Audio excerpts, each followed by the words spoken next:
नमस्कार दोस्तों, स्वागत है आप सभी का आपके अपने चैनल पर। दोस्तों यहाँ पर आप सभी के लिए लेकर आ चुके हैं राजस्थान बोर्ड क्लास 10 का जो का एग्ज़ाम होने वाला हिंदी विषय का 2022 के अंदर, यानी कि आपके लिए हिंदी विषय का ऐसे इंपॉर्टेंट क्वेश्चन लेकर आए हैं 2022 के एग्जाम्स के लिए। तो यहाँ पर आप सभी के लिए बहुत ही महत्वपूर्ण रहने वाला है, आपके लिए मोस्ट इंपॉर्टेंट क्वेश्चन बताने वाले हैं, यानी कि आपका जो हिंदी का मॉडल पेपर है वो इस वीडियो के अंदर बताने वाले हैं। अगर आप इस वीडियो को पूरा देखेंगे, आप इन सवाल को अगर रट लेते हैं तो दोस्तों आपके 90+ जो है वो हिंदी विषय के अंदर नंबर आ सकते हैं।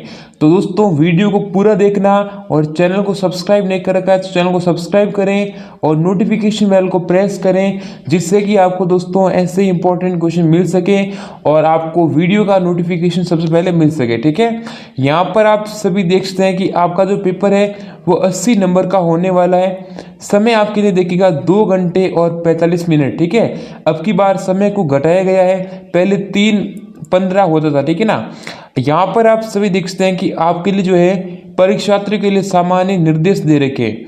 अब इन निर्देश को जो है वो पहले पढ़ लीजिएगा। जैसे यहाँ पर लिखा है कि सबसे पहले आपको जो अपना प्रश्न पत्र है उस पर अनिवार्य अपने रोल नंबर लिखने हैं। ठीक है, और 15 से 23 तक में आंतरिक विकल्प है, उसके अंदर चॉइसेस आपको मिलेगी। ठीक है, यहाँ पर हम आते हैं दोस्तों सेक्शन ए के अंदर, यानी खंड अ के अंदर आप सभी के लिए देगा। ठीक है, दिया है डिस्क्रिप्शन में। यहाँ पर देखिएगा क्या लिखा है, अनुशासन ही वह कुंजी है जिससे हम जीवन का विकास कर पाते हैं तथा सफलता के अनेक चरण छूते हैं। ये आपके सामने किसके बारे में दे रखा है, यानी कि दोस्तों डिसिप्लिन दे रखा है, अनुशासन के बारे में जो है वो गद्यांश दे रखा है। तो इसमें क्या हो सकता है, अनुशासन यहाँ पर दे रखा है कि आपको जो पहला प्रश्न पूछा जाएगा वो पूछा जाएगा कि भी आपको उपरोक्त गद्यांश का क्या बताना है, शीर्षक बताना है, इसका टाइटल बताना है। तो हमेशा दोस्तों यहाँ पर क्या होगा, अनुशासन का महत्व हो सकता है। ठीक है ना, ये आपको ध्यान देना है। अब देखिए ये एक नंबर के प्रश्न है, अनुशासन कितने प्रकार का होता है। तो यहाँ पर जो है इस प्रश्न दे रखा है ना, ये देखिएगा अनुशासन 2 प्रकार का होता है। तो दोस्तों आप किस पर टिक करोगे, 2। पहला दोस्तों आत्म अनुशासन और दूसरा बाह्य अनुशासन, यानी कि सेल्फ दोस्तों खुद से, और दूसरा बाहर से। ठीक है, अब ये जो 5 प्रश्न है वो पैसे से ही पूछे गए हैं। व्यक्ति के जीवन का सघन साधना का काल कौन सा बता देना है। अब ये देर का यानी 5 सवाल आपको यहाँ पर पूछे जाएंगे। ठीक है, इसका आंसर देना बस सिंपल प्रश्न थे। यहाँ पर सेकंड प्रश्न क्या पूछा गया है, निम्नलिखित अपठित कवि, यानी जो यहाँ पर दे रखा काव्यांश, ये काव्य दे रखा है, इसमें यहाँ पर पढ़कर आपको उत्तर देने 5 नंबर का ये भी होने वाला है। तो ये देखिएगा, वह स्वाधीन किसान रहा, अभिमान भरा आंखों में इसका, छोड़ उसे मंझजार आज, संसार कगा सदृश हुआ किसका, लहराते हुए खेत द्रगों में हुआ बेदखल हुआ, अब जिनसे हस्ती थी उसके जीवन की हरियाली, जिनके देखिएगा तरन तरन से आंखों ही में घुमा करता, वह उसकी आंखों का तारा, ये दे रखा है। ठीक है, मंझधार। अब ये इसको पढ़ लेना है, और यहाँ पर आप इतना बड़ा दे रखा है।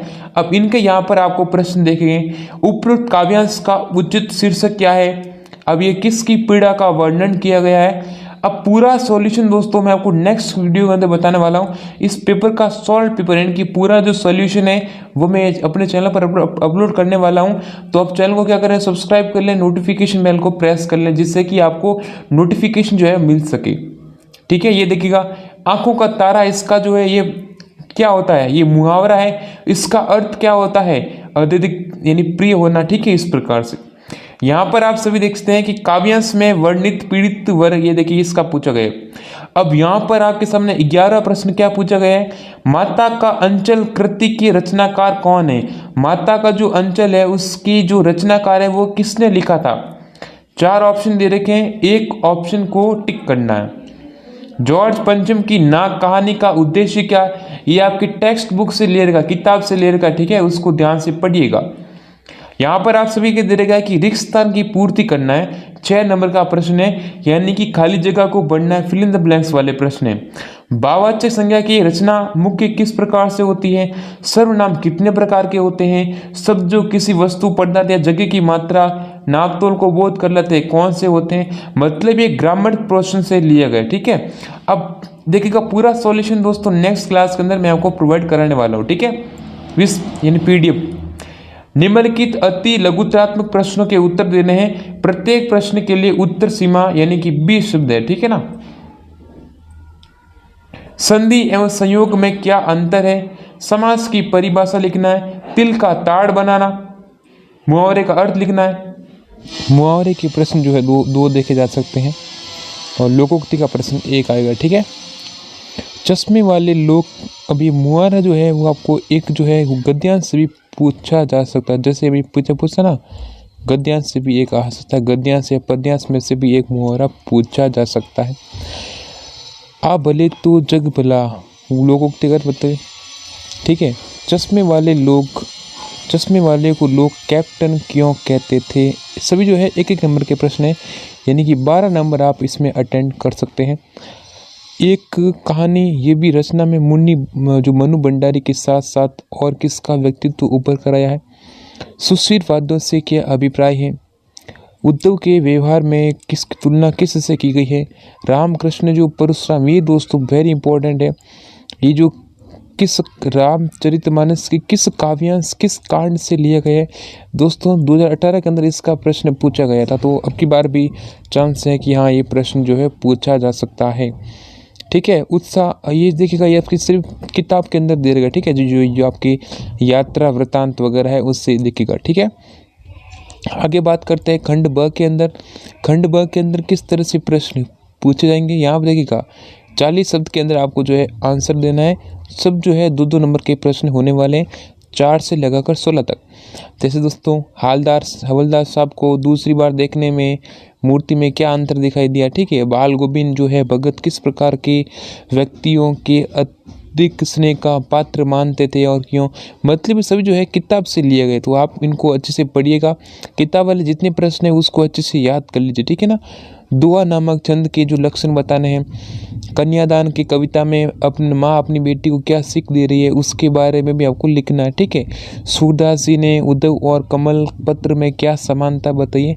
सूरदास का तो बहुत इंपॉर्टेंट एक आएगा, और दोस्तों एक का जो कवि पत्र है ना, कवि परिचय वगैरह, और वो आपका आने वाला है, ठीक है। अट नहीं रही है कविता के आधार पर फाल्गुन ऋतु के सौंदर्य को संक्षेप में वर्णन करना, मतलब ये प्रश्न से पूछेगा।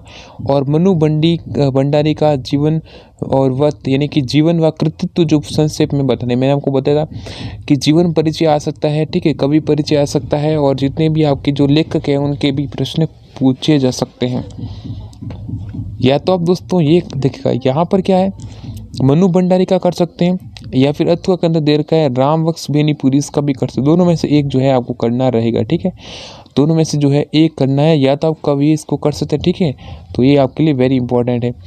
जयशंकर प्रसाद का जीवन व कृतित्व, ये देखिए यहाँ पर फिर से पूछा गया, ये आपका क्या है, जयशंकर प्रसाद क्या एक लेखक है, तो लेखक का कवि परिचय, लेखक का परिचय देना है। और या फिर गिरिजा कुमार माथुर, मतलब एक फिक्स है, 4 नंबर आपको फिक्स करने हैं, तो क्या करना है, या तो आप दोस्तों लेखक परिचय याद कर लो, सॉरी याद दोनों करने, ठीक है, लेखक परिचय भी याद करना है और आपको कवि परिचय भी याद करने हैं, ठीक है, तो आपको नंबर अच्छे मिलने हैं। तो खंड स आ जाता है हमारे यहाँ पे। खंड सी के अंदर दे रखा है कि आपको गद्यांश दे रखा है, इसको आपको क्या लिखना है, उत्तर लिखना है। आगे बढ़े दोस्तों, आगे बात करते हैं। यहाँ पर देखिए जो गद्यांश है इसकी जो है सप्रसंग व्याख्या करनी, क्या करनी है, सप्रसंग व्याख्या करनी है। ये पहले क्या दे रखा है, ये आया कहाँ से, ठीक है, ये आपको दे रहे हैं किस पार्ट से लिए गए। अब इसमें क्या करना है, सप्रसंग व्याख्या करनी। तो वैसे क्या दोस्तों क्या लिखेंगे, पहले प्रसंग लिखेंगे कि भाई इसके जो लेखक है कौन से पार्ट से लिया गया है, इसके लेखक कौन है, आपकी जो पाठ्य पुस्तक है उस पाठ्य पुस्तक का नाम क्या है, तो उससे आपको लिखना है, ठीक है। उसके बाद इसकी जो व्याख्या करोगे आप, व्याख्या में इसमें जो भी दे रखा है उसकी पूरी आपको क्या करना है, उसका डिस्क्रिप्शन लिखना है, ठीक है। ये जो 1 नंबर का आपको मिलेगी प्रसंग का, 2 नंबर आपको मिलेगी व्याख्या का, तो 3 नंबर का आपको जो है सवाल हो जाएगा। फिर यहाँ पूछा गया आपको जो है अथवा वाला, या तो ये करो या फिर ये कर, दोनों में से एक जो है आप कर सकते हैं, ठीक है। आपको बस ध्यान रखना है कि किस पाठ से लिए गए हैं, इसके लेखक कौन है, आपकी पाठ्य पुस्तक का नाम क्या है, पाठ का नाम क्या है, वो चीज़ इम्पोर्टेंट है। ठीक है ना। अब ये तो हो गया आपकी गद्यांश का। ये है आपका पद्यांश का। निम्नलिखित पद्यांश की सब प्रश्न व्याख्या करनी, 60 शब्द में आपको व्याख्या करनी। ठीक है।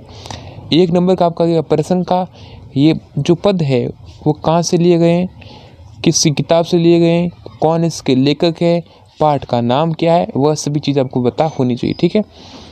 ठीक है। ये मेरे ख्याल से दोस्तों आपको बता देना है किससे हो सकता है, जल्दी बताइए। लखन उत्तर, ये मेरे ख्याल जो आपका रामचरितमानस है, यानी कि जो परशुराम संवाद है उससे लिया गया। या फिर आप ये कर सकते हैं, एक के नहीं दो के नहीं ढेर सारी नदियों के पानी का जादू, एक के नहीं दो के नहीं लाख लाख कोटि कोटि हाथों के स्पर्श की गरिमा। ये भी क्या करना है, कहाँ से लिए गए, किससे लिए गए, ये आपको पता देना। या तो वो करो या फिर ये करो, दोनों में से एक करना। आगे बढ़ते हैं दोस्तों। अगला क्वेश्चन है 19वां। बाल गोविंद भारत भगत को साधु क्यों कहा गया है, विस्तार से वर्णन करें।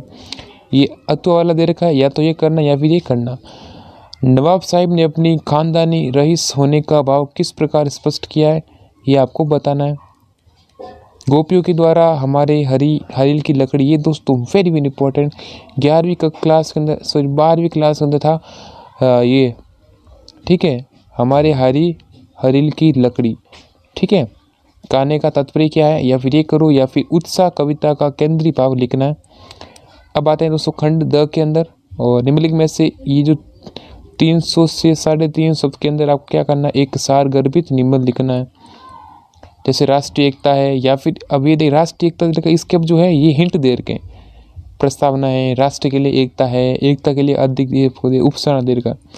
ये करना राष्ट्रीय, या तो आप राष्ट्रीय एकता पर करें, या पर्यावरण प्रदूषण पर करें, सड़क सुरक्षा पर कर सकते हैं, सड़क सुरक्षा वाला दे रखा। ठीक है। ये कर सकते हैं, या फिर दोस्तों आप ये कर सकते हैं, मातृभाषा का महत्व, मातृभाषा का अर्थ क्या है, शिक्षा का मातृभाषा संबंध क्या है, सांस्कृतिक विकास में मातृभाषा का महत्व क्या है, और उपसंहार आप लिख सकते हैं।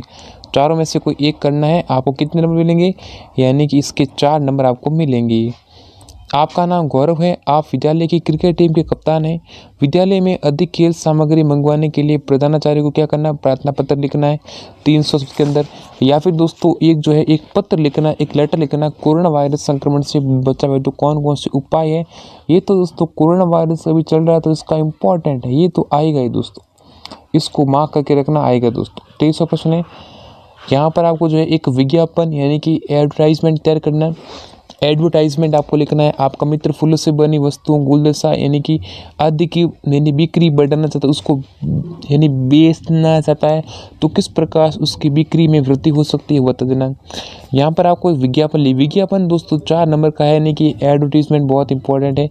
यहाँ पर पेंटिंग्स को बिक्री करना। ठीक है ना। तो विज्ञापन आपको लिखना है, किस तरह से लिखना है उसका फॉर्मेट आपको पता होना चाहिए। इस प्रकार से दोस्तों यहाँ पर हमने बात कर ली, यानी कि क्लास 10 का जो हिंदी विषय का जो पेपर आएगा वो किस प्रकार से बनेगा, पेपर का पैटर्न क्या रहेगा, वह सारी चीज़ें हमने देखने की कोशिश की है। तो ये आपके लिए मोस्ट इम्पॉर्टेंट। ठीक है ना। तो इसको दोस्तों लाइक करें, चैनल को सब्सक्राइब करें, नोटिफिकेशन बेल को प्रेस करें, जिससे कि आपको प्रत्येक वीडियो का नोटिफिकेशन आपके सामने मिल सके। तो यहाँ पर हमने इस पेपर के अंदर इतना ही, यहाँ पर मैंने इस पेपर को बता दिया है कैसे कैसे प्रश्न आएंगे। आगे वीडियो के अंदर मैं आपको सॉल्यूशन बताने वाला हूँ। ठीक है। और पेपर डाउनलोड करने का लिंक डिस्क्रिप्शन दिया गया है। वीडियो का जो डिस्क्रिप्शन है उस पर क्लिक करेंगे तो वहाँ पर आपको जो है एक लिंक मिल जाएगी, जहाँ से आप सारे पेपर्स डाउनलोड कर सकते हैं। तो लिंक डिस्क्रिप्शन में है। तो दोस्तों आज के इस वीडियो में बस इतना ही, फिर मिलेंगे नेक्स्ट वीडियो में, तब तक के लिए जय हिंद।